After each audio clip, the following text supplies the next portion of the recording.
hindi masama na magkaroon ng landing pad. Pero huwag kayong magsaya, hindi pa tapos ang laban. Sapagkat bilang advisor, pagkatapos po naming timbang-timbangin ang sitwasyon, kami po ay muling nag-meeting sa Zoom nila Kuya Bal at ni Yang Mi. Kasama po ang inyong lingkod. At napag-usapan namin na instead na landing pad na pinuputok ng butchi nila, ang gagawin na lamang po natin ay Lingap Center.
Inubaran nyo na ng corona ng pagiging directress si Yang Mi sa Iloilo landing pad.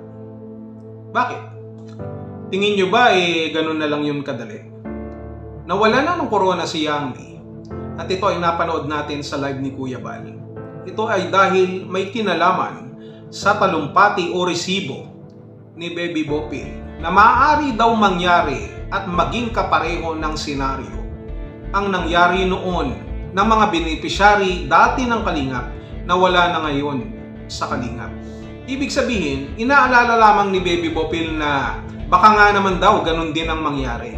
Ito daw ang kanyang opinion at ganun daw siya magreaksyon. Nakakatakot naman ang iyong opinion, para kang kinukumbulsyon at kailangan mo ng injection. But everybody listen up here. I need your kind attention. Stop, look, and listen. Magkaliwanagan nga tayo. Resibo ba ang pinag-uusapan? Kaya nakubaran ng corona si Yang Mi bilang directress? Baka naman yung resibo na nadinig natin galing lang yan ng rekto, pinagawa sa Guni-Guni Street. Alam ko, no? Paano yan? Meow, meow, meow, meow. Meow, meow, meow, meow, meow.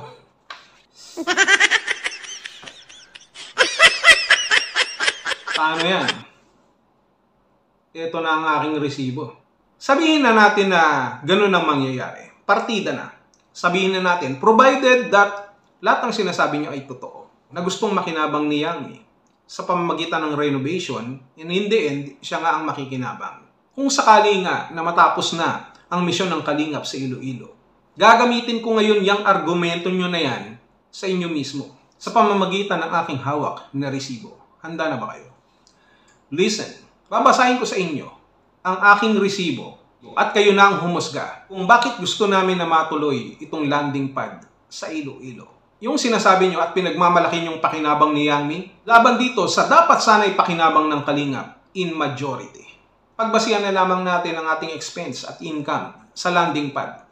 Ito po ay malapit sa katotohanan. Although hindi ko sinasabing eksakto yung mga numero, subalit hayaan nyo ako na ilabas ang resibo na papatay sa resibo ni Baby Bopil. Kaya mga kapatid, hayaan nyo ko na basahin ang ating pong mga figures. Taong 2025, January, unang buwan ng taon. Halimbawa lamang. Sa Davao, internet, sa ambassador, sa deputy, sa miscellaneous na mga expenses, tayo po ay gumagastos sa loob ng isang buwan ng 20,700. Sa Gumaka naman, sa renta sa bahay, sa internet, sa mga electric or water, sa ambassador, deputy, gasolina, bigas, pagkain, mga scouters at iba pa, tayo naman po ay gumagastos ng 46,300. Sa Don Sol Sorsogon naman, sa ambassador, sa rental, sa internet, electric or water, miscellaneous expense, sa gas, Sa bigas, iba pa, tayo po ay gumagastos ng 34,000. At ganun din naman sa Samar, sa Katarman, sa renta, tayo din po ay gumagastos. Sa internet, sa ambassador, deputy, electric bill, water bill, miscellaneous, ang total po ay 38,000 pesos. At ganun din naman sa Albay. Di na po natin babanggitin ng breakdown sapagkat baka may isa dyan na mag-breakdown. So, ang total sa Albay ng ating pong gastos kada buwan ay 40,400. Isama na rin natin dyan ang Naga Landing Pad na may 6,000. At mabuti na lamang sa India ay wala pa. Pero ang BIR or bookkeeping ay meron pong halagang 6,500 ay pumapatak po ng 3,000 hanggang 6,000. Sa makatuwid, approximately ang ating pong expenses kada buwan sa bawat landing pad ng 194,900 approximately. Dahil maaaring magkaroon ng konting discrepancy, pero ito po yung realistic na figure na ating pong kukunin. 194,900 na expenses. Ibig sabihin, papalabas po ang ating pong pera.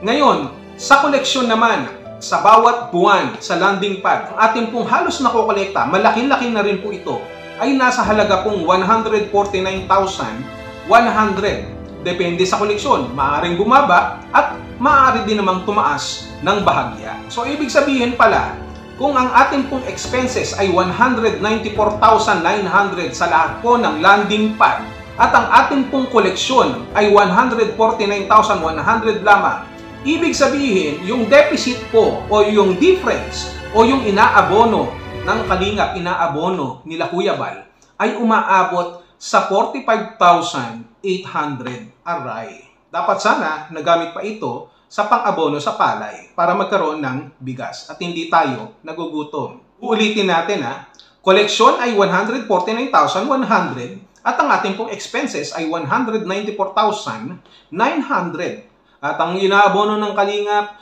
para matugunan ang ating pong mga bayarin ng expenses ay 45,800. Sa makatuwid pala, kung matutuloy po ang landing pad ng Iloilo, at sabi nga ni Yang Mi ay sasagutin niya lahat ng libre. Na kung sakaling mag-ooperate ang Kalingap sa lugar na yon sa loob ng 1 taon, ibig sabihin pala, kung atin pong imumultiply, ito pong inaabono nila Kuya Bal, inaabono ng Kalingap, na 45,800 kada buwan, lalabas ngayon na 45,800 times 12 equals 549,600 pesos ang inaabono ng Kalingap kada taon. Ang laki-laki. Ang laki-laki. Ang laki-laki ng bulaklak. Ayan, yan ang inaabono At puntahan naman natin ang expenses na 194,900 na kung sakali libre nga ang landing pad na kagaya ng ino-offer ni Yang Mi, i-multiply din naman natin. No? Ibawas na sana natin itong 194,900 sa loob ng 12 buwan, sa loob ng 1 taon. Ibig sabihin, 194,900 times 12 is equal to 2,338,800. Expenses po yan sa loob ng 1 taon. Sa makatuwid, para sa mga nababaluktot na pag-iisip, 549,600 na abono plus 2,338,800 na expense sa loob ng 1 taon is equal to 2,888,400 na dapat sana ito pong amount na ito o halaga na ito ay ating pong natitipid annually. Pero hindi po nangyayari sapagkat ang ating pong gasto sa bawat landing pad ay unlimitedly. Could you imagine that? Kung libre pala ang landing pad at matuloy ang sa Iloilo. At lahat ng mga ambassadors, deputies at iba pang scouters ay nandoon, di dapat sana pala ang natitipid natin ay 2,888,400. So may magtatanong naman, Direk or Advisor Direk Noelsa, hindi naman pare-parehas ang gastos sa bawat buwan. At hindi rin naman yan ang magiging gastos sa Iloilo. How would you know? Kahit hindi nga matuloy ang landing pad sa Iloilo, currently, ito po yung ating pong kinukonsumo, ito po yung ating pong kinakaharap na mga gastos. 2,888,400 in the outside. Tapos ang koleksyon lamang po natin ay 149,100. Sa ito palang koleksyon na ito ay hindi na ibabayad sa mga expense, no? Hindi na ibabayad. Ibig sabihin na idadagdag pa natin sana ito sa pondo, sa pabigas. So, kung magkakataon pala yung 149,100 times 12 months sa loob ng isang taon ay aabot po ng 1,789,000. Could you imagine that? 288,400,000 yung ating matitipid. Plus may collection pa tayo na dapat sana makikinabang. Ang ating pong mga ambassadors, ang ating pong mga deputies, ang ating pong mga scouters. Ang laki, di ba? Hindi pa natin pinag-uusapan dito yung sinasabi niyong pakinabang ni Yang Mi sa mga sponsor para sa renovation ng kanyang bahay na alam nating hindi naman aabot halos ng 2 milyon. And so, if you are not really convinced yet, let's look at the statistics of our figures regarding Iloilo landing pad proposal at ang ating pong nabanggit kanina na mga numero. Makikita nyo dyan, napakaliit ng parte ng color gray, 149,100 lamang sa contribution o yung tinatawag po natin collection every month. Malaki na yan ha. E paano pa kung lumiit? E di hindi nyo na siya nakita dyan sa ating pong graph. So sa abono naman, sa mga inaabono natin na halagang 549,600 para mabayaran ng mga expense, to caught up with the expense, ay makikita natin sa pie chart na color blue. Maliit pa rin. At ang ating pong expense, yan po ang pinakamalaki. Ang dark orange na inyo pong nakikita na nagkakahalaga po ng 2,338,800. Ang laking bahagdan. Pag nagkataon sana, kung matutuloy ang landing pad sa Iloilo, ang laki ng ating pong matitipid. Could you imagine that? At eto na yung pinakagusto ninyo. Sabihin na natin na yung renovation ng bahay ni Yang Mi sa Iloilo para ipagamit sa Kalingap at sa sinasabi niyong manggagaling din sa sponsor, sabihin na natin nagkakahalaga ng 1 milyon, kagaya ng inyong nakikita. O para mas masiyahan pa kayo, gawin na natin 1,500,000, kagaya ng ating pong nilagay na figure sa baba. Therefore, ito pong 2,338,800 na expense, i-minus natin doon po sa renovation ng bahay ni Yang Mi na nagkakahalaga ng 1.5 million. Ito pong expense na 2,338,800 na ating pong matitipid sa loob ng isang taon ay bawasan po natin ng 1.5 million. Sa makatuwid, mayroon pang matitira na 838,000 pesos. Yan po yung sinasabi ninyo na pakinabang ni Yang Mi. Eh, lugi pa nga siya ng 838,000 sa loob ng isang taon kung magkakataon. Eh, paano pa kung magpapatuloy pa yan? Sapagkat we never know kung magpatuloy ang landing pad sa Iloilo. Hindi pa ba sapat na sa loob ng isang taon at abonado pa si Yang Mi ng 838,000? Ibig sabihin, more or less, wala talaga siyang pakinabang. Talo pa siya. Nag-abono pa siya sa loob ng isang taon. Hindi nyo nakuha ang logic? Halos 2 milyon. Ang laki sana ng matitipid natin, pero hindi na yan mangyayari. Bakit? Kasi ayaw nyo na, ayaw nyo kasi maniwala eh. Nasa akin na ang resibo. Doon pa lang, tapos na. Realistic yan ha. Kung gusto nyo humingi, huwag kayong mag-alala, bibigyan ko kayo ng kopya. Tatawagan ko lamang ang aking secretary na araw-araw kong pinapasahod ng 5 million. Pero dahil nandyan na yan at pinakita ko lamang sa inyo ang aking resibo, tanggapin na lamang natin. Total, ayaw na naman ni Yang Mi na ipagpatuloy pa yung landing pad sa Iloilo. At tama na nga naman, siguro baka ma-pressure siya, baka hindi niya kayanin, baka lalo lamang sumakit ang kanyang ulo. Kaya kahit papano, dapat niya rin i-take yung sinasabi ni Baby Bopil at ni Kuya Bal at ng iba pa. Hindi masama na magkaroon ng landing pad. Pero huwag kayong magsaya.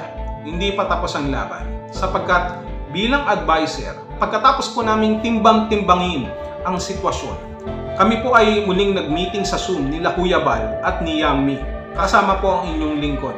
At napag-usapan namin na instead na landing pad na pinuputok ng butchi nila, ang gagawin na lamang po natin ay Lingap Center.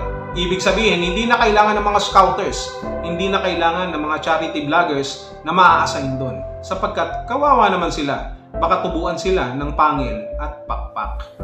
Ganun. So, ang gagawin natin ay Lingap Center na lamang po. Ito pong bagong programa na ito, na kung saan ito po ay pangungunahan pa rin ng ating pong directress na si Yang Mi. Kaya, hindi tuluyan na mauubaran ng corona si Yang Mi. Magiging directress pa rin siya sapagkat papangunahan niya pa rin ang tinatawag na Lingap Center sa Iloilo. Magpapabiding po tayo sa mga bata at magpapabiding din naman po tayo sa mga matatanda. Ayan, pinagbigyan na namin kayo. Para at least wala tayong samaan ng loob, ayaw nyo ng landing pad, we need to meet somehow on a certain point. We need to meet halfway para naman mayroon tayong pagkasunduan. Kaya Lingap Center ngayon ang ating pong pagtutuunan ng pansin. Diyan, sa Iloilo. Masaya na kayo. Paano yan ngayon? Directress Yang Mi pa rin at Advisor Direk Noelsa. Resibo pa more.